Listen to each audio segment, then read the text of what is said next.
Mee Pastor Galataan eenyu? Waama xinnoo ishee nutti. Akkam bareedu eenyu na farge malee. Namoonni baay'ee jiru. Abbaan kee hin simatamu turanii sababa sanaatti. Ijoollummaa koo caatiif sigaaraa araqee na ayyaadha. Dargaggeessa dhaabbii tolu bareedaa tokko jiran jira. Tajaajilaadhasi. Kanaaf caatiitti biyya lafaatti yeroo abbaan waldaa dhaqu angara caatiitti an deemaa ture. Amma anko maqaan koo Jofeenaan jedhu. Waan mudannoo yaadatti. Waan nama ariifu manni kiraayii Finfinneetti nu godhe. Kana keessa adeemsa kana keessadha gara waldaa banuutti kanatti. Isa Iraanii huuxaa jedhumse. Isa dubartiitiin immoo huuxii jedhumse. Maal fakkaata waldaan keessa? Akka kana cimasee yaani riippoortii qabaa, eeyyama haaressuu qabaa, mana kiraayii qabaa, miseensi du'a. Miseensota meeqa qabdu? Unkaanaa darra seenaan, unkaanaa biroo afarrase. Waldaan guddachaa jirti. Lalisaa jirti, ija godhachaa jirti. Ati manaa koo lammii Oromoo miti. Carraa ijoollee Oromoo fuudhuun qabaanne moo? Achi dhaqaa lubbummaa hojjettoota mana isaanii fanutti ergu. Tuwaati manaa keessa bira teessee gaafatu ameen jette si tola. Jireenya kee keessatti bara tajaajila kee keessatti gaabbii qabdaa? Ante on eegne waan jedhee. Waan mudannoo yaadatu? Waraabessaatti tashkarakkarteetu ana bira geessee naan jette. Nanni miti. Na arganii deemsuma kootillee namni gufate hoo jiraate. Maal kun akkam lafa dhiitaa konaan jedhe. Ifa manaa godhaa isin jechuudha baay'ee.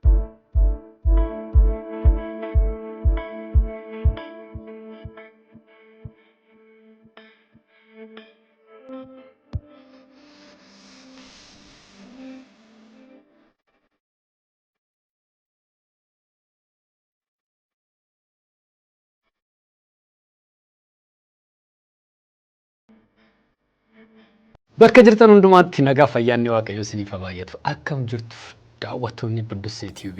Har'as immoo seenaa nama tokkoo, jireenya nama tokkoo, tajaajilaa tokko irraa budduuqsinee waa isiniif dhiyeessuudhaaf asitti argamnee jirra. Eegaa akkuma yeroo hundumaa jennu kanneen sabiskiraayibii gootan, qoodaa jirtan, namootaaf ergaa kana akka biraan ga'uuf daddabarsaa jirtan guddaa goonee isin galateeffanna. Kanneen akkasumatti daawwachaa jirtan immoo adaraa keessan sabiskiraayibii godhaa gatii guddaa isiniin baasisu.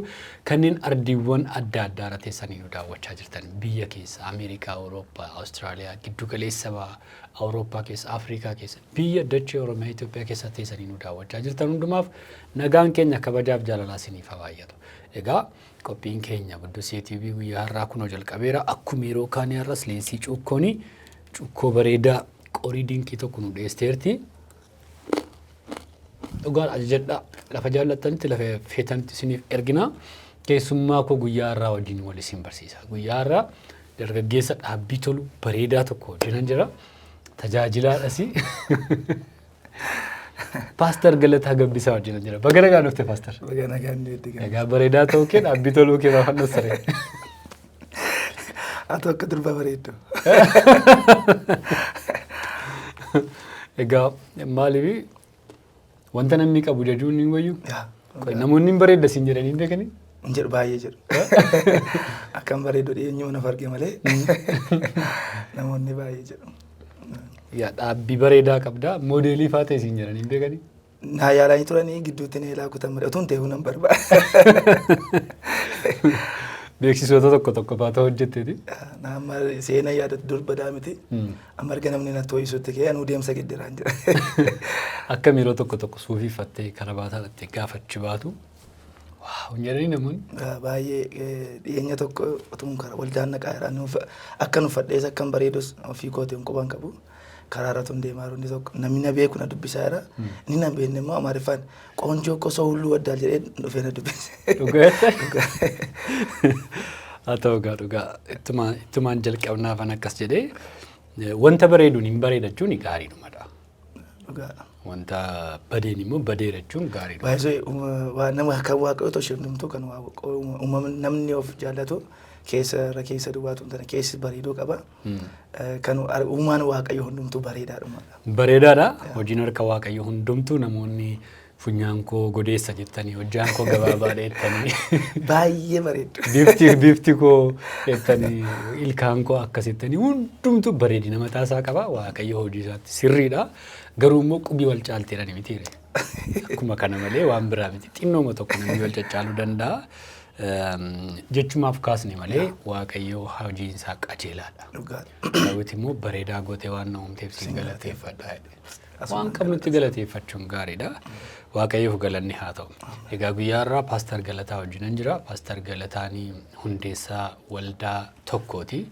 Waldaa kam akka tajaajilu, eessa akka tajaajilu, maaliin akka tajaajilu namoonni baay'een beektu, baay'een keessan immoo hin beektanii. Mee Paaster Galataan eenyu? Waama xinnoo ishee nutti himi kanaan jalqabna. Paaster Galataan Galataa Gabbisaan jedhama. Abbaan koo luba waldaa kiristaanaati. Ana Qees Gabbisaa jedhamu, isaan luba Gabbisaa Tafarii jechuun beekamu. Naannoo Wallagga Lixaa, naannoo Kormee jedhamu. Luba Dr. Tasgaraa Hirphoofaatti dhalatan sana faarfataa Tafarii Aangoo Seefaatti dhalatanii. Naannoo sana namoota Dr. Tsaggaa Himmaanaa fa'aa namoota gurguddaatu itti dhalate. Achi wantan maqaa dhufan qaba. Dhaloonni ammaa kun achitti baay'ee akkas abboota keenyaa ta'an jiranii. Naachitti dhaladhee mucaa maatii koo fi mucaa sadaffaadha. Na dura lamatu jira, na booda lamatu jira giddu galeessa. Ijoollee lubootaadha. Paasterii ta'uun ni ulfaata. Baay'ee chaalenjii qaba. Abbaa koo garuu baay'een jaalladha. Hojii isaas baay'een jaalladha. Akka inni paasteriin taanes gara sanarra akka inni golleef isaan seminarii maqaan isuusitti 98 I think akkasii akkaawuntiin agalmeessan barachuu waggaa lama baradheen dhiisee teewoloojii galeen. Maqaan isuusumatti baradhee teewoloojiis garuu waldaa keessa hacuuccaan abbaa koo yoo qeessota irra ture waan tureef an taayilaa carraa taayilaa ta'uudha baay'ee reerii ture mudannoo isaa jechuudha. Kanaaf caatiitti biyya lafaatti yeroo abbaan waldaa dhaqu an gara caatiitti an deemaa ture. Kanaaf abbaan koo si'a sadii wal mucaa komiteedha. Ati koo guyyaa 14 wayyaa zanii kaattee kan gaddaa bu'aa turte dingatammoo waaqayyo hafuura isaa ergee naqafee taayilaan ta'ee paasterii ta'ee dhufa argee jechuudha. 95 gara dhumaan deebi'ee 96 taayiluuttan deebi'ee 96 gara Finfinnee dhufee kana fakkaata paasteriin. Egaa wantoota baay'eetti bubbuute iddoo baay'eedhatti mee ijoollummaa kee akkamitti yaadattame? Umurii ijoollummaa keetii yaadadhu. Ijoollummaa koo caatiif sigaaraa araqee naan yaadadha. Dhugaa akkuma isin jedhe ijoolleen qeessotaadha. Taayilaa ta'uun baay'ee ulfaataadha goda keenya. Sababiin isaa hojii qeessonni caammaan isaanii shafaafattee kanaaf immoo abbaan koo harkaan laatu ture. Qonnaa sin qota, hojii waldaa sin hojjeta. Hojii lafa amma hojjetetti immoo hojii itti gaafatamummaa hojjetaa ture waldaa biyya keenyaatti. Misooma mana barumsaa dhaabsisuu, misooma karaa hojjechuus irratti. Kanaaf yeroo isaan gara waldaatti ka'anii chaalenjii isaan waldaa keessatti dabarsan wanta beekuuf ijaanis waan arguuf itti siqees waan arguuf kanaaf gara waldaa otoo hin taane gara alaatti na dhiibaa ture jechuudha. Garuu caatiin kun dhugaatiin kun maaloon kun I think umurii faayireejii jedhamu sana umurii dargaggummaa sana natti an waggaa xinnoo ta'etan jalqabe. Biyya keenya bishaan baaburaa qaba abbaan koo. Bishaan baaburaa kana daarii isaarra immoo warra bishaan kana warra musliimotaatu daakaa hojjeta. Isaan kana daarii isaarra immoo warra caatii kana dhaabanii jiru. Sababan ijaan waldaa dhaquun barbaanneef sanbatas yeroo biraasi lafa caatii kana gura lamaan shekuteen as keessa kaa'een teestii godhan ture. Waggaa 6-7 jalqabe yeroo waggaa 12 ga'u suusan nyaateera. Waggaa 12. Waggaa 12tti. Ilkaan koo amma yoo galtee waaqoon na gargaare malee. Yeroo waa'ee kee gaafadhu araadi kun akka jirutti ta'e hoggana hattootaa ture yeroo sanadha. Hattoota walitti qabee isatu diriirsa. Hatanii fidanii isatti ilaalu ture. Dhugumaa kun yeroo sanatti.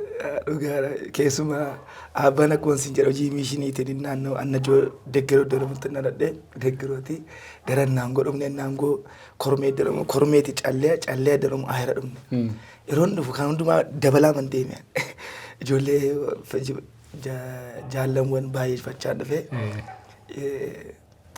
yeroo ahira dhumnu caatii baay'ee qaamutti keera sigaaraa xuuxuutti keera sigaaraa xuuxuu duwwaatu hin taane sigaaraa arganna qillee duwwaa keessa duwwaa baasu waan ta'u tokko yeroo sana gaamma nama jabaadha gurra ilkaan tufadhee na ittan hima teessisee intina dhaati dhaaba boqqoloo dhaqii ati dhaaba akkasii dhaqii ati dhaaba akkasii dhaqii dhaaba shunkurtii dhaaba hoolaa inni qabban hundumtu eenyu isa akka jiru hin beekama akkatti birii kiisii namaa keessaa fuudhanis walleen jinsa akka godhi ati nu keessaa namni tokko qabameenyaan dhannee achii baasu mana dhaati baasuuf aarsaa nu hin kaffalleen jiru.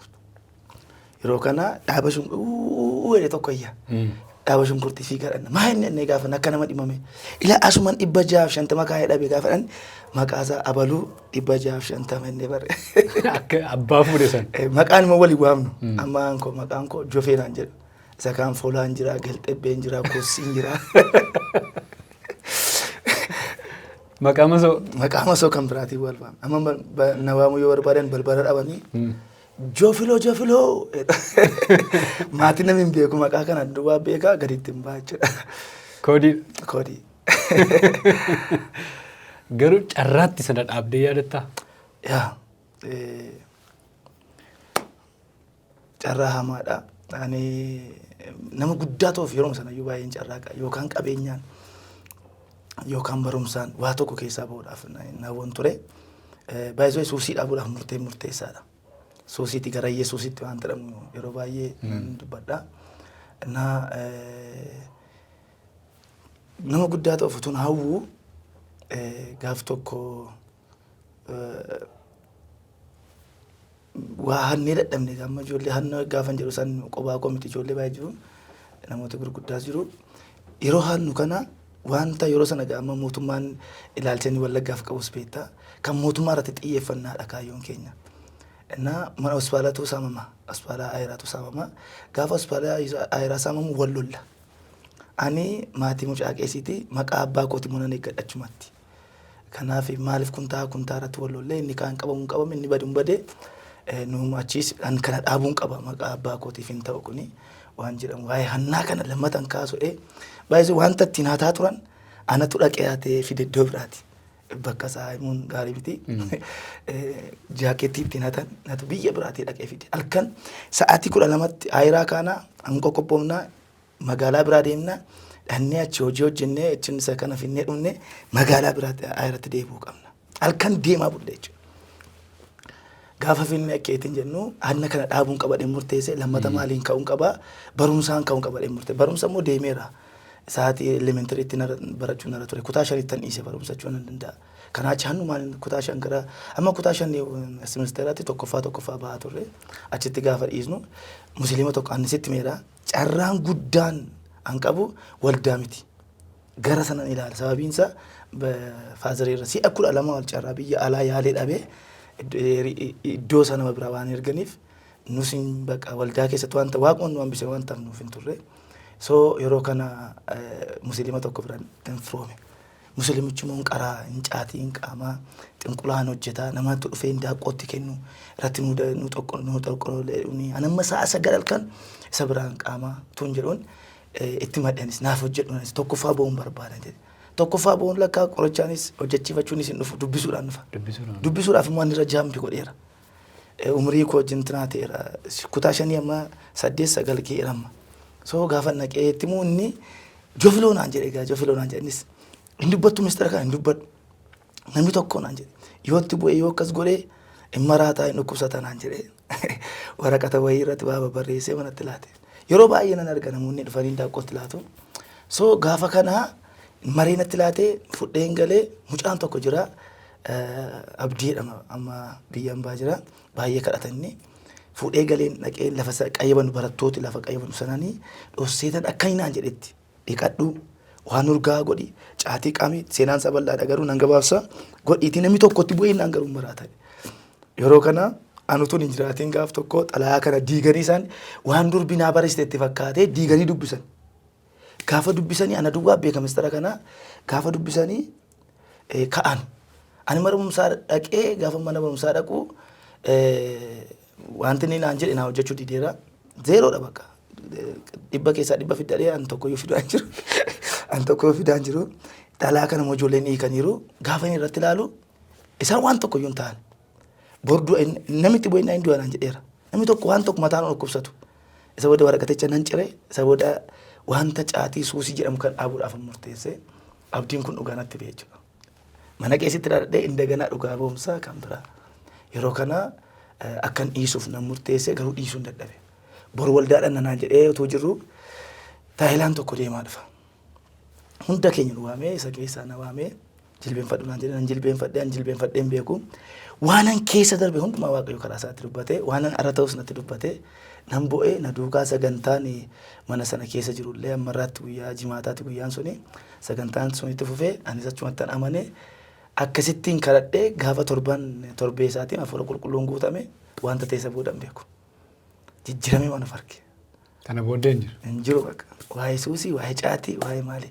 Warra masuusii keessa jirtan akka koo rakkachaa jirtan yoo jiraattan dingata lafa jirtanitti baay'ee amma warri guraagonni caatii xinnoo tokko bitatanii itti hojii miliyeenaraa hojjetu.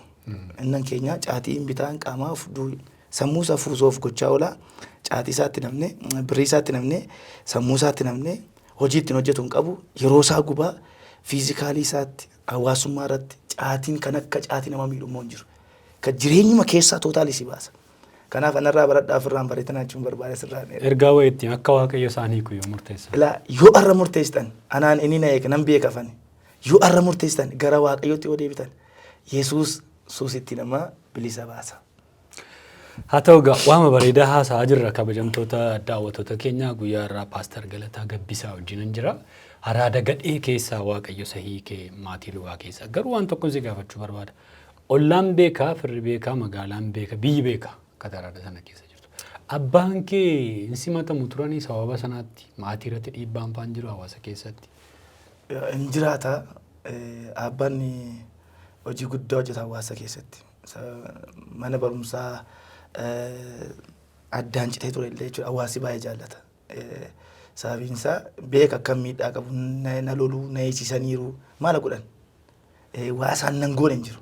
Na garafaniiru harka koo miila koo walitti hidhanii biddeen achitti akkeettiin saraatanya nafaan na keessa beetti hojjettuu nafaan na keessa beetti.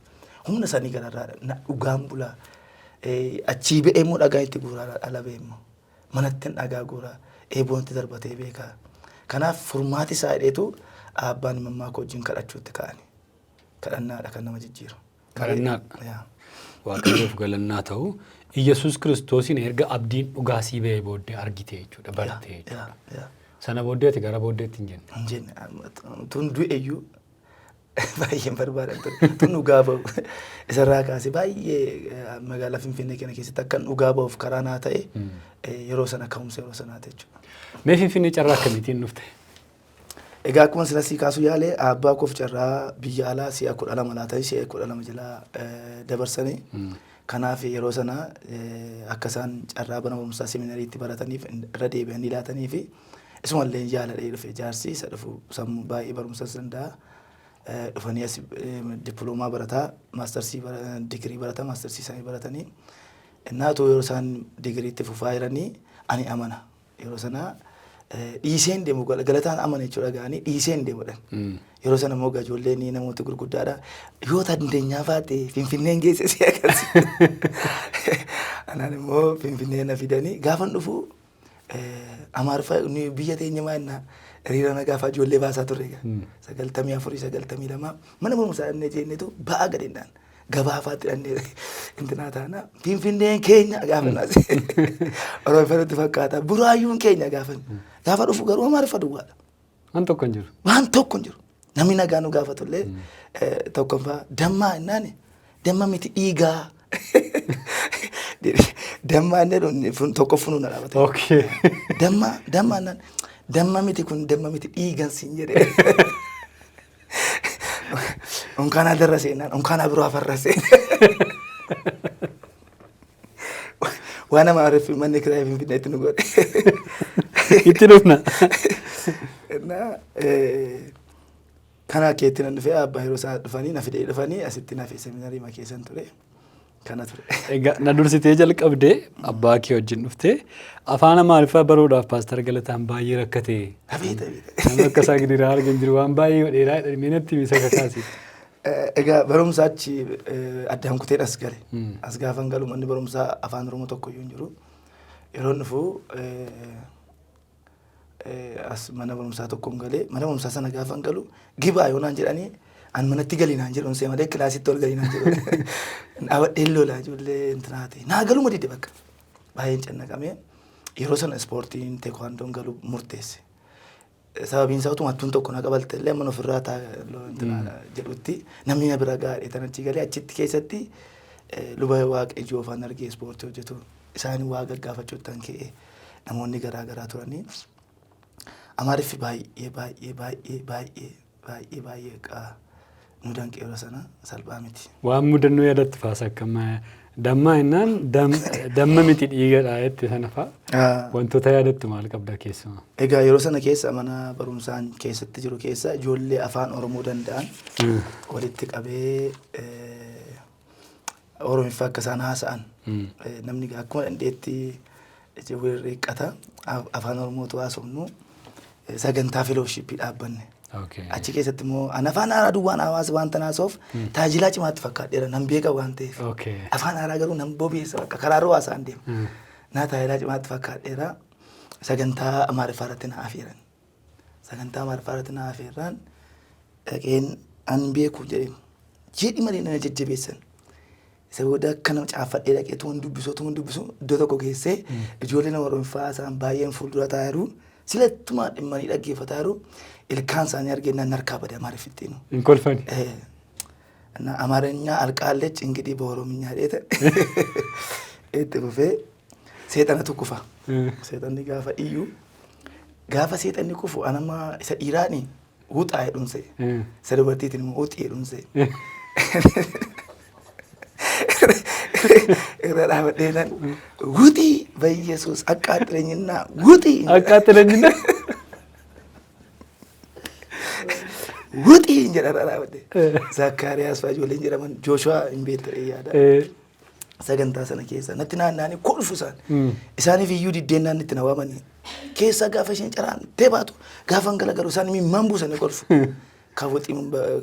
በወጢም ከወጣ ጥሩ ነው አይደል ማና ቆጥ ቤት በወጢም ከወጣ አቃጥለኝና ውጥ Egaa baay'ee waa'ee nafaanii waan baay'eetu jira akkati waan baay'ee dabarsitee beekna garuu har'a Finfinnee keessa jiraattee immoo afaan Amaariffaatiinis afaan Oromiffaatiinis nama baay'ee tajaajilta deemte chaalenjii kana keessa darbanii adda nagoo wanta tokko utuma waa'ee afaan immoo sirriitti hin barinii FBI charchii galee galataanii nan jedhe achi galtee turte. Achi suuratti baay'ee egaa beeku beektaa isaan tuyyu lammatana cubee paastariin baay'ee na jaallata. Innaa yeroo sana jechuudha amma na yaadatee isaan beeku namooti durii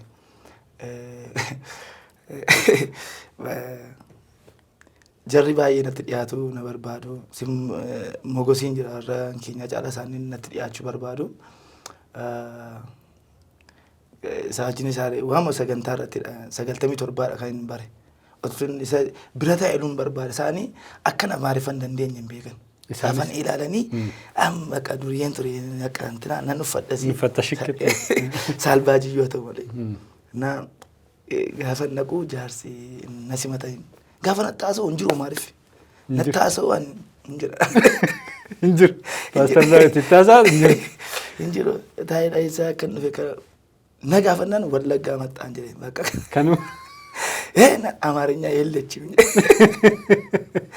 bakka namicha kana dhaqamteetti na erguu yaalanii baardaatti illee na erguu yaalan iddoo tokko tokkotti akka Amaariffaan dandeenye achis turuu hin barbaanneni barumsa barachuun barbaade isaan immoo fuul taayimii laadhee kan taa'ee duwwaa barbaadanii teeoloojii irratti xiyyeeffachuu otoo hin baratinii otoo baay'ibilii waan inti maxxinnoo ishee tokko argachuun barbaada ture sababiin isaa akkuma asii kaafne waldaa dhaabuun barbaadan ture.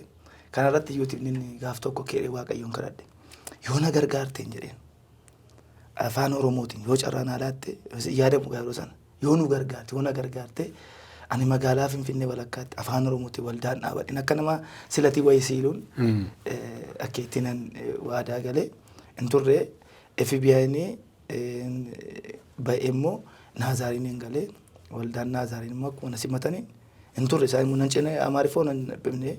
Isaan gaafa ilaalu warri kun Amaariffa duwwaatti gargaaramu Naazaariin immoo afaan garaa garaa dabuubis jira afaan Oromootiin achitti taayiluun barbaade Meeksikoo gamoo guddaa qabu achi guutummaa sanatti laatanii achirrattanii paastarii immoo ta'ee immoo taayiluutti kee achi gaa Amaariffaa hin taayila afaan Oromootiin hin taayila waldaa lidataa naannoo isaa jiran illee yeroo isaan afaaniif dhiibbaa rakkachaa turanii baneen jechuudha afuma kooti yoo naariyaan jedhee baniin akka isaan yeroodhaaf namoonni itti kadhatan illee gochaan ture jechuudha. Afaan Oromoos baay'een jaalladha. Egaa dhugaa dubbachuuf baay'ee jaallatta. Garuu adeemsa kee keessa waldaanii fi biyaa'ee waldaan Paaster Daawit fa'aa jirti. Achirras dabarteettaa waldaan Azaariiniin dhaqxeettaa. Kana keessa adeemsa kana keessadha gara waldaa banuutti kanatti dhufe. Waldaa banuun chaalenjii akkamii qaba ture? Maal goote waldaa banuudhaaf? Waldaa banuuf kan inni na kaase deebii saba keenyaa deebisuudhaaf keessumaa dargaggoota. Sababiin isaa ijoollee baay'een kutaa biyyaatti dhufu. Nama waldaa akka miseensa akkamittiin akka guuchifnu beektaa amma lubbuu haaraa irratti hin xiyyeeffannaa yeroo sana baay'een istireemilii wangeela dhugaa ba'aa wangeela sirriitti kana Chiichinaa keessatti lidataan utuu hin diigamin halkan sa'aatii 6 keessa kaanee halkaniif guyyaa walitti lallabnaa dhugaa baana warra seetanyaa daarii kana bakka ijoollee hafuura sana keessa jiran mana ciffaraadhaan gaaf tokko na yaadadhaatu halkan mana ciffaraa dhaqaarru olan galiyan ol galuu kophee kana mucaan tokko dhaabatee laayivii moo maal sirbadhan isas hin beeku dubartii qullaa dhaabattu moo Finfinnee keessatti hin argiyan baadiyyaa duriyyee isa fixataan ture as gaafa dhufu garuu bu'een of argennaa kanatti dhaqee dhugaa ba'uun qaba inni ol lixee gaafa ol lixu ni laayivii dhaabatee lallabaa sirbaa jira an akkuma dhaqeen aandee hidheen hirkaa fudhe differennatiin hin jiru yeroo sana gaa masiitti hirkaa fudheen natti laate waan beeksisa wayii beeksisa seen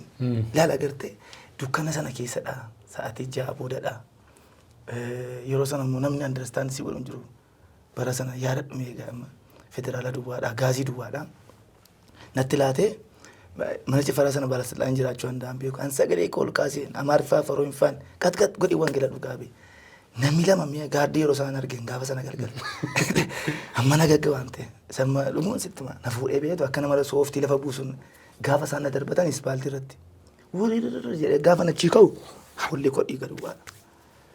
Na yeroo nakkeettiin ijoollee dhugaa baanee ijoollee Oromoo gaafa qabannee finnee waldaa maqaan isuus yeroo sana gara wallolaa turan yaadatta seminariitti finnee ilaannaa halkan tokkicha naannoo nama 18 fidee dhufe. Isa booddee gaafan torbee ijoollee sana hubachuu dhaqu hin jiran ijoolleen sun. Hin jiran waldaa keessa adeemaniiru. Sababiin isaa waldaa kan geggeessu yeroo baay'ee abbootiidha. Abbootiin immoo dargaggoota qabuu irratti baay'ee agas mara miti. Isa kanaaf jecha chaalenjiin koo bakka yooman waldaa akka kana cimasee yaani riippoortii qabaa, eeyyama haaressuu qabaa, mana kiraayii qabaa, miseensi du'a, ijoollee cuubuu moo dhiisuu waan ta'amu akkas dooktirii waan ta'amu. Jiraachuun. Waan akkasii kana qaba kotota qatuu qabaate achiin hin ba'uun ture. Otuun caataa akkasii qabaate beeku kan beeku an jaljedhee nama kanaaf furmaata ta'a barii karaa ta'a waan ta'amu duwwaa yaannee inni eeyyama gaafannee I think 2000 dhanneen dhaabbatee ture 2005 akka inni jala qabanii dawaleen waamanii isa yoo akkamittiin arganna eeyyama baay'ee chaalenjii ture bara sana amaariffii jira amma dubbisuu handeessa. Wanta ndaaqoon irra deemte fakkaata amaariffii meetiin eeyyama fudhanne indagana haaressisiifne so amaariffii beekumsa ta'e miti garuu nuti taphate baay'ee gannu qabeenti naa godhe. Egaa sana booddee akkamatti jette waldaa banuu jechuun baay'ee itti gaafatama qaba.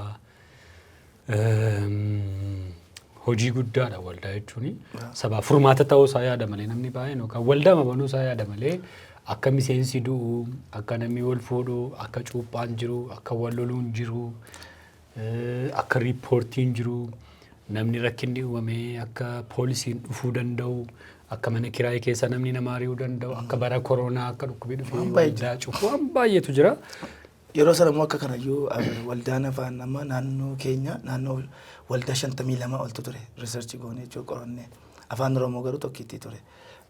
As naannoo Furiitii Booleedhaa fi Gullallee kana ture afaan Oromoodha. Inni iyyuu immoo akka kanatti miti akka ammaa kana miti baay'ee dhattee lafatti afaan keetiin hiikamtee waaqeffattu hin argattu baay'ee ulfaataa ture. Baay'ee ulfaataadha. Mee amma istiraakcharii waldaa jechuun jiramtiire maal fakkaata waldaan keessan? Hoogganaansaa, bulchiinsisaa, siistamiisaa akkamitti? Okay, an keenya akka durumaa kaasee waan hin fideef amma haaressuun natti ulfaata. Akka ammaa gochuun garuu amma kaawunsilii fiitii ministeerii jala turre amma kaawunsiliitti geddarree kaawunsiliitti deebi'aa jirra. pastoral leadershipidha. Okay. Pastoral leadership ta'ee garuu boordii qaba. Akkasuma immoo cheek farraamiin paastorii keessaa tokko farraamidha. Paastorii kan biraan itti gaafatamaa boordiin kan farramu jira. Nama 3 kan socho'udha jechuudha. Akkasana isaan alatti mee si malee paastaroota meeqatu jira? Lubbuu haaraa amma fakkeenyaaf dura yeroon paastar Galataa beeku baay'ee deemee dhugaa ba'a. Dhuga ba'umsaan beekamta dhugaa dubbachuudhaaf lubbuu haaraa barbaadu akkuma sila jettee namoonni sana wajjin si beekan jiru.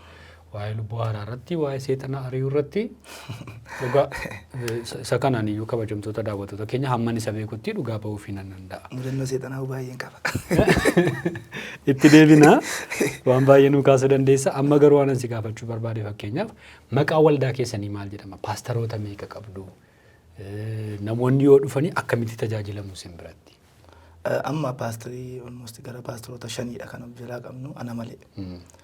Paastorii namni 2 miindeffamaadha warri kaan immoo of danda'anii kan taa'elanidha. Ana jechuun achi keessatti namoonni kan lubbuu haaraa barsiisan addaan jira, kan barumsa taa'eltotaa barsiisan addaan jira, akkasuma barumsa gaa'elaa kan barsiisan addaan jiru. Anis immoo danda'ee nan barsiisa. Na caalaa kan barsiisan immoo ijoolleen jiru. Anuma jalaa kaa'anii galu. Miseensota meeqa qabdu mee fakkeenyaaf? Isatu si rakkisa. Amma kan abdii nama kutuyyuusa. Finfinnee keessatti miseensa manaan qabattee haasa'uudhaaf sitti ulfaata. Dandeessu. Asii amma baay'eetti dadhabdee tajaajiltee barsiiftee cuubdee eessa jiranni si dhiisee sokkeera. Eessara buraayyuutti gala. Haalli jireenyaa isaa riyaasi. Kanaaf ammanaan qaba jechuurra galmee keenyarraa naannoo 500 ta'uu danda'u. 1,000 yoo ta'uu danda'u. Inni wallaafina agarraa. Garuu inni kan asii ba'ee buraayyuu Adaamaa kan jiran. Dheengaduma kan Adaamaa dhaqanii Adaamaatti immoo kan hin jajjabeessaa jira. Adaamaatti immoo waldaa dhaabuu natti ulfaata akka achi duukaa deeme. Kanaafuu waldaa ishee bira jirtutti waldaa makaanisuu ta'u muluu wangeela ta'u. Naannoo isaan jiran sana. Naannoo isaan jiran xinnoo waldaa haaraa kanan sodaadha malee warra duriitti nan laadha. Duri egaa akkuma nama dura sii kaasee iddoo baay'ee deemtee dhugaa baata. Dhugaa ba'umsaan. Keessattuu immoo magaalaa Finfinnee keessaa waldaan waan jiru fakkaata malee namni baay'ee waldaa keessa hin jiru. Keessumaa shawaa kana keessa immoo yoo deemame ammayyuu ganaadha. Ganaa irratti hojjetamaa jira. Akkam amma intiniifaa tiimii bahee dhugaa ba'uufaa qabdu? Qabna. Tiimii amma baay'inaan argattu hundaa'uun tiimii keenyadha. Jamoo irratti makkanniisaa irratti hin dhaabatan isaan. Torbee ji'aatti si'a 2-3 haa ta'u waldaan ispoonsara gootu hin gaafanna waldaa irraa intinaa goonee baay'isoo amma waldaan gamoo ijaaruutti xiyyeeffatteerti. Nama ijaaruu irratti otoo hin taane. Dorgommii guddaanis makiinaa bitteettaadha malee lubbuu haaraa fiddeettaan hin jiru. Ijoollee na jala jiran yookaas wajjin taa'ellu kanan jajjabeessu warri kaan tiiktookiidhaaf yookaas yuutuubiidhaaf feesbuukiidhaaf amma dhugaa ba'u. Miidiyaadhaaf dhugaa ba'u. Tokko dhugaa ba'ee kaameraa dudduuba jiraachuu qaba. Kanarraa akka isaan bilisa ta'an amma hin dandeette jechuudha. Dhugaa naa galte tokko itti maan jira kana fakkaata. Baay'ee gaarii akka ammati intini jechaa jirtutti jiramti amma tajaajilaa jirtutti akka gaafa jalqabdeetii kaastee dheebuu keessan waldaan guddachaa jirti lalisaa jirti ija godhachaa jirti dhufaatii kiristoosiif amantooti qophaa'aa jiru waldaa keessanitti. Ankeenya amma gaaffiin guddaan isa kanadha. Dorgommee keessan jirru nuyi. Dorgommeedha. Baay'ee waldaan keenya ilaaltee dhuftee gaafa ilaaltu akka warra kaanii gamoo guddaan qabnu. Waldaan makiinaan tokko balbala waldaa keenyaan dhaabattu. Injiru akka ijoolleen waldaa keenya dhufu namni tasiraataa ofirraa hafee kennu jiru. Hundumtuu sababiin isaa ijoolleen achi dhaqaa lubbummaa hojjettoota mana isaanii faana nutti ergu. Kanammoo maaliifitti gammannee taa'ee sitti fakkaate. Waldaa haftaamiin waldaa sooressi dhaqamu sooressi Oromoo baay'een isaa waldaa dhaquurraa yookaas waldaa lafa gurguddaa kaa dhaqaa yookaas immoo inni ammoo akeema Oromoo mana ciffaraa dhaquutti salphata. Maaliif nuyi immoo warra akkasii kana gadi buunee taa'ellaa Yesuus namni isaan kana gadi bu'ee taa'ellu hin jiru.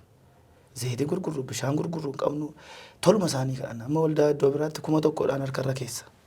Si eebbisee irratti hin jechuuf jechuudha. Nama eebbifamaa eebbisuudhaaf.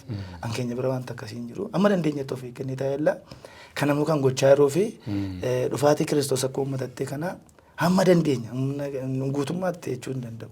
Hamma dandeenya garuu waan dandeenya gochaa jira. Akkan sila hin taayilaan iyyoomuu qabu waldaan iyyoomtuu qabdi ilaalcha jedhu hin qabu. Garuu immoo waldaan gamoo irratti biliyeena 40 kaa'ee dhugaan bahu taanaan waaqayyo sanni miliyoona 40 irra kaa'uuf harkaan cabacabu lubbuu tokkitti fidu sanaaf harkaa cabacaba kana dhakaayyoo waldaa keenyaa inni gochaan maqaan waldaa keenyaas immoo ergamtootadha. Waldaa ergamtoota waaqayyo. Waldaa ergamtoota waaqayyo. Kana nama maqaa waldaa keessa. Bakki itti argama keessanii sadamee amantoonni naannoo waldaa keessa dhufuu barbaadu. Naannoo Makkanniisaa Jarman Addabaabaayii gara Jamuutti geessu dildii harka bitaatiin jechuudha. Okay, karaa marra jira. Mikeeliin karaa marra asfaaltii marra. Karaa marra jira. Egaa namoonni naannoo sana jiraatan waldaa sana dhattanii tajaajilamuu dandeessu. Namoonni akka carraa keessummaa dhuftanis naannoo sana dhattanii isaaniin daawwachuu dandeessu. Guyyaa har'aa keessummaan koo Paaster Galataa. Namoota yeroo ammaa kana waldaa bananii tajaajilaa jiran keessaa nama tokko. Wantoota baay'eetu jira. Meegaa isa waa'ee waldaa kana keessaa baanii immoo gara dhuunfaa keetti dhufne. Mee waa'ee maatii keetii nutti himi waa'ee abbaa kee waa'ee obboloota kee sila haasofneerraa maatii qabdaa ijoollee qabdaa jireenyi gaa'elaa immoo akkamii isa kana? Ijoollee 3 qaba. Maatii qaba. Maatii qabda. Okay. Jireenyi kee tajaajilli kee isa kana wajjin nagaadha aara galfii qaba. Asirratti dubbachuudhaaf jechuun namni mana isaa keessaa gaaffii dhabu hin jiru. Amma garuu carraa haati manaa koo lammii Oromoo miti. Ijoolleen koo waldaa isaan dhaqan waldaa biraadha. Afaan Amaariffaati. Maatiin koo jechuudha. Ani immoo afaan Oromoon taa'eera. Kun miidhaan uumuu hiika yoo jette miidhaa baay'ee qaba. Baay'ees taa'ela keettis baay'ee ulfaata. Ijoolleen afaan hin barre moo fuudhaaf fedhan qaban moo? Waa'ee fedhan dhaban abbaatti ba'anii maqaan ijoolleedhaan hundumtuu afaan Oromoodha. Isheen hangafaadha Faajjii Galataa jedhamti. Mana barumsaa gaafa dhaqxu naasa'atu. Isheen lammaffaa Weedduu Galataa jedhamti. Isheen sadaffaa Ilillee Galataa jedhamti. Maqaa babbareedaadha dhugaa. Isa maqaa inni maafin. Faajjii Ilillee Weedduu baay'ee maqaa dinqiidha. Na garuu haati immoo afaan Oromoo waan hin dandeenyeef ijoolleen immoo haadha bira oolu waan ta'eef moora karaa kanaadha. Afaan akka kottaa haasa'uu yoo baatanii hin danda'u waan jedhan. Egaa amma inni kun tarii rakkoo namoota keenya baay'ee jirudha. Isa kana immoo fooyyessuudhaaf irratti hojjechuu dandeessa taanaan wanta tokko tajaajila kee hin miidhaanni kun sappoortii si godhuu si deeggaru taanaan yookaan immoo sirratti dhiibbaa hin qabu taanaan waldaa biraa dhaquun isaanii tarii ijoolleen kun gaafa guddatan dhufuu danda'u. Dhiibbaa biraa hin qabu. Anarratti garuu dhiibbaa hin dhabu. Sababiin isaa tuwaati manaa keessa bira teessee gaafa ilaaltu ameen jette si tola. Garuu gaafa faajjii jettee mucaa koo ishee hangafa waamtuyyuu min maalatu no fanjii isin jetti. Faajjiin maal akka ta'e an baay'een jaalladha maqicha armaa jechuudha yookaas immoo ana ofii kee ibsa kanaaf akkas jechuudha. Egaa ammas bukkeetti gaaffii tokko kaasuuf an dargama. Ati carraa ijoollee Oromoo fuudhuu hin qabaanne moo ijoollee Oromoo gidduu hin turre moo? An keenya muraasaaf amma akka dhiyoodha kan amma ijoolleen keenya akkas bakkee intinaa ta'utti kaate. Akkuma sila kaaftee FBI Churchii keessaa asheen achi keessa miseensa turte. Achi keessatti wal agarree ijoolleen achi jiran immoo baay'inaanii keenya miti waldaan afaan Oromoo bara sana ilaamee duwwaan agartaa hin beektanii wayyaa aadaa kaa'annee lafa raasaa yeroo sana intinaa taane ilaamee nu bara sana hin jalqabne intinaa taane. So wal arguun rakkisaadha. Kan agaa jaalalli gadheedha baakki. Egaa maalii fi namoota baay'ee gara iddoo kanaa gaafa fidu keessumaa tajaajiltoota paasteroota gaafa jedhamanii namni waa'ee maatii isaanii baruu barbaada. Namni eessa jiru maal jiru erga jedhee booddee immoo maatiin nagaadha jireenyi gaariidha taanaan tajaajila isaanii simachuuf namni rakkatu kanaafan gaafadhaafan si gaafadhee garuu immoo hamma ammaatti deemtee dhufuu kee keessatti qooda qabu jiree namoota gooftaa qaban. Qooda qabu baay'ee qooda qabaachuu baatan iyyuu immoo maanni afaan Oromootiin dhaabuun koo waldaa afaan Amaariffaatiin akka dhaabu baay'ee na jajjabeessu turan. Afaan Oromootiin dhaabuun koo garuu baay'ee waan baay'eetti natti hir'iseera. Saayikooloojii miidhamtaa qophaa kee waan hundumaa mana achi gootaa. Paasteroonni binnaa jala jiran baay'ee bishaatoodha. Maachurdiidha. Na hubatu andarastaan na godhu naa kadhatu karaa natti agarsiisu. inni hubatu jechuudha wantaan keessa darbee wantaan keessa jiru miidhaan qabu miti baay'ee mi'aam si dhukkuba waan si dhukkubu jira sababiinsa ijoolleen kee gaafa hojii waldaatti bobbaatutu harka qabattee kaadhe si duukaan turure isaan immoo haadha bira gaafa intinaa ta'u yoo dhufa isin dhaga'ani waan ta'eef kun dadhabbii ishee duwwaa miti dadhabbii kooti ani waldaa irratti hin xiyyeeffadhe waan otoo hojjedhu ijoolleen immoo mana haadha bira waan oolaniif kana ta'an malee kana keessattis mudannee rakkinni watte hin haasa'amu waan hin haasa'amnedha jechuudha irra keessa fayyaa naannoo keessa koo ilaalte waan baay'ee jira. Egaa isa kana booddee tariiti yeroo qabdutti carraa qabdutti immoo wantoota sirreessitu baay'een jiraachuu hin danda'u. Sababiin isaa lafti kee ganaadha, dargaggeessadha, umuriin kee ganaadha, tajaajilli ganaadha mootummaa Waaqayyoo keessaa hamba jirtutti kanaaf an kaase. As ga'uu koof garuu Waaqayyoo gaditti namoonni kun qooda qabu galateeffachuun barbaadatu namoota yaadattu qabda. Baay'ee yaadadha isaan keessaa boleessa gosa xiqqaa. Baay'ee naa kadhatatu hin amaniinis galateeffadhees hin beeku isaa jechuudha galateeffadhees Amaanuel jedhama faarfataadhas inni isayyuu paasterii ta'uun kan irra ture isadha. Isa baay'ee natti dadhabee na karaa natti agarsiisa naa kadhata na gorsaa na dheekkamaa isaa fi warri manaasaa waldaa dhaabuu keessatti illee qooda guddaa na biraa qabu. Akkasuma paasterii Fedhoo kan jedhamu Fedhasaan yeroo waldaa dhaabe sana qophaa isaantu na biratti hafe thank you ittiin jechuun barbaada isaaniini. Warra amma jiran immoo hojjechuudhaan baay'ee paaster Saamu'eel Gaaddisaa fi paaster Gurmee thank you ittiin baay'ee baqa nan jaalla isaanii immoo warri sun warra yeroo rakkinaati warri kun immoo yeroo ammaa kana walirraa na fudhanii haara na galfachiisaniiru. Waaqayyoof haa galatu. Egaa gara xumuraatti fiduufan deema.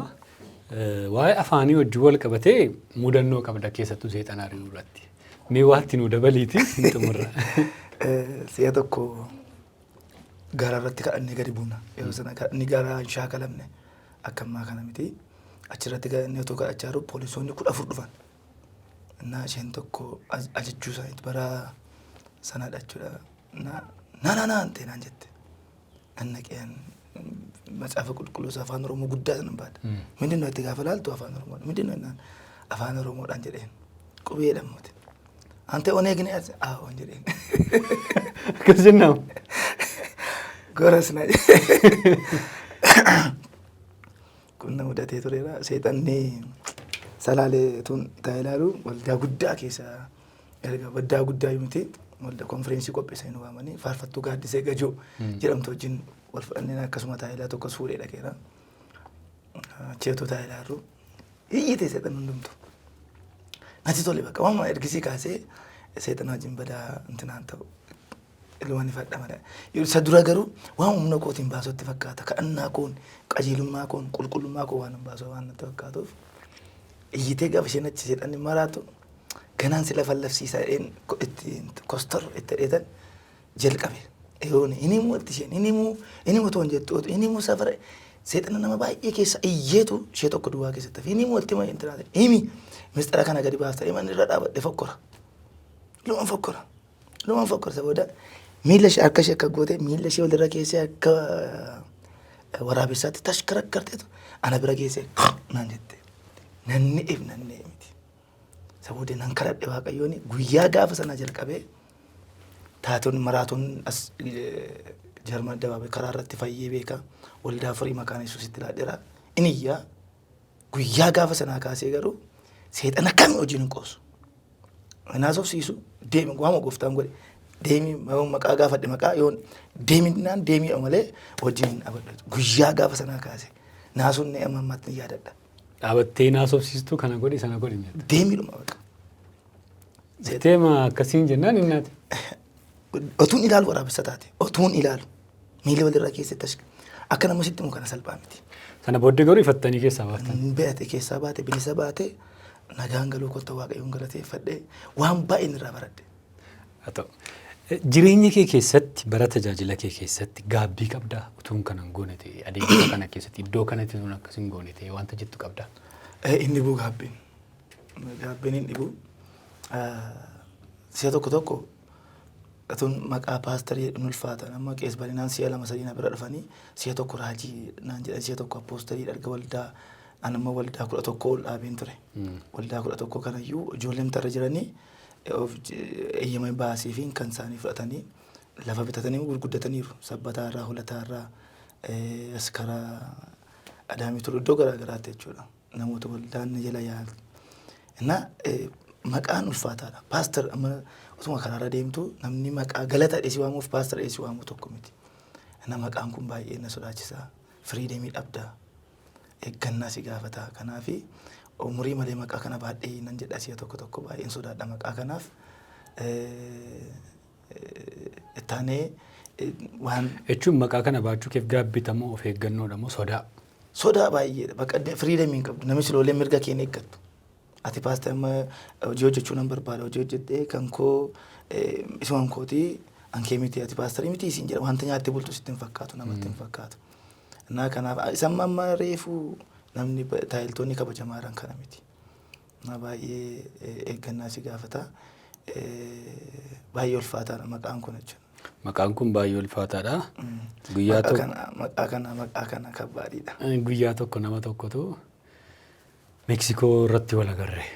Qacarraa ta'ee yaadatta'u ta'e Meeksikoo dirree sana irratti uffatatu gurgurama galgala. Namni ima bitata. Inni akkasumaatti hin beeku. Akka carraa lubani beekudha. Ani wajjinanii gara makkannisaatti galaniin makkannisaan jiraadha yeroo sana. Dugda duubaan naqee lubaan jireen keessin qaasii haa godhu naan jedhe. Jechuun maqaa kanatti qaana'aan jedhe. Edaa inni qeesii jedhamee iddoo sanaa fi bitachuu isaatti titolaa miti. Titolaa miti. Maqaanii baay'ee namatti ulfaata. Yoo gatii isaa beekte egaa kana booddee Waaqayyo waamicha akkasiitiin si waameera taanaan baramma kanatti tajaajiltee taanaan bu'aa akkasii qabda taanaan kana beekuun kee of eeggachuudhaaf si gargaara. Kana of eeggachuudhaaf si gargaara. Inni kan biraan waltajjii kanarratti namoota gaafadhu waa'ee dhiifamaati. Namootaaf dhiifame jechuun jechuma salphaadha. Yookaan immoo godheera bakka jedhanii deemu. Abaluuf dhiifama godheera garuu dubbisu jedhu. Abaluu akkas godheera garuu dhimma isaan qabu jedhu. Namoota ta'uu danda'u, dhaabbilee ta'uu danda'u, meebiyaatti paasterii gatii taateef, tajaajilaa gatii taateef, tajaajila keef jettee ayyaana sirra jiru feetee asuma dhiifama gaafachuu dandeessa.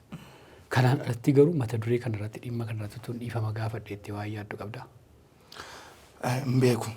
Namoota dogoggorsee hin beeku keessumaa akkuma sila gaaftee akka waan keessa buleennaan boqonnaa hunaa laatu na dhukkuba. Nama dafee waan natti mul'ate dawwaleessa ta'uu waan tokko nan gaafadha. Yoo natti balleessan garuu baay'ee itti rakkadha. Akkuma isin jedhe maqaa kana baay'ee si rakkisa. Akka warra kaanidhaa intinaa ta'uu hin dandeessu. Falmachuu hin dandeessu. Nan falmadhattee nan waan baay'ee qaba. Waan taatataa baay'ee waan qabuufi utuun hin beekinis utuun beekus namoota hin gaddisiisee yoo jiraate na arganii deemsuma koottillee namni gufate yoo jiraate. Maal kun akkam lafa dhiitaa yoo naan jedhe. Dhiifama naa godhaa isin jechuu barbaadeta. Baay'ee ulfaadhu egaa ani gaaffii koo xumureera. Dhumarratti garuu akka paasterii tokkootti akka nama bara kana keessa jiraatuu fi tajaajilaa ta'e tokkootti namoota sagantaa kana daawwataniif waamichas ta'uu danda'a. Whatever ergaa yoo qabaatte carraa isaan si kenna. Waamichaan godhu baay'ee wanta garaa kootti na bu'u tokkotu jira. Humna koota achi ga'uu dedeena rakkisa malee taayiltoota natti dhugaa ba'aa turan abboota gurguddoon namoota gurguddoon amma haala ammaa ilaalanii golatti galantu jira.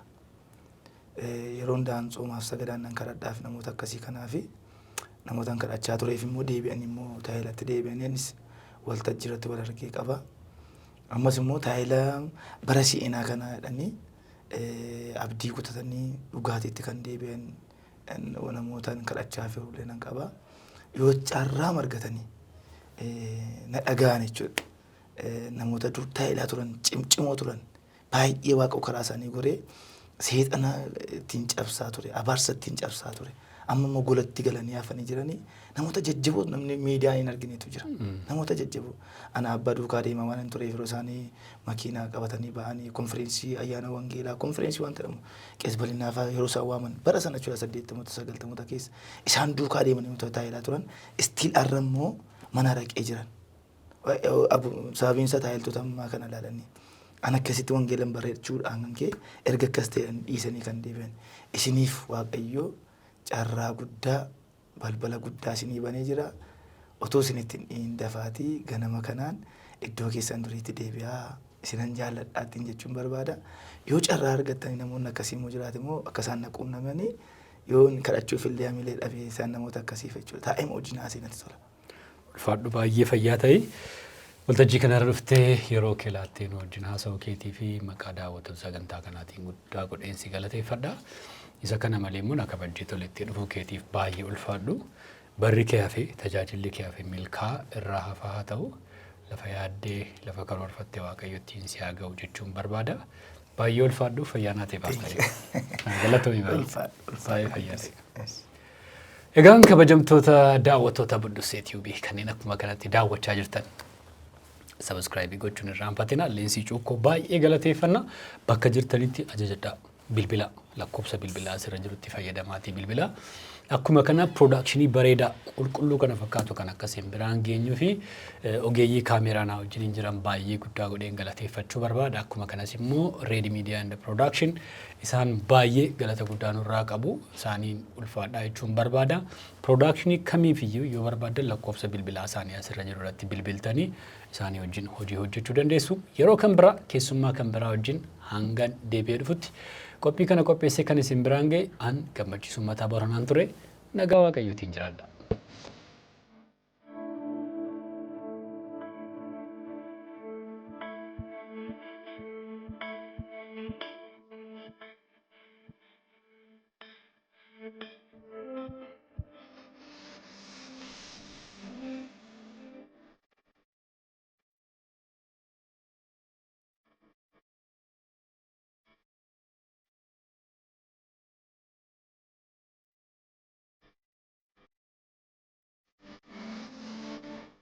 Leensii cuukkoo.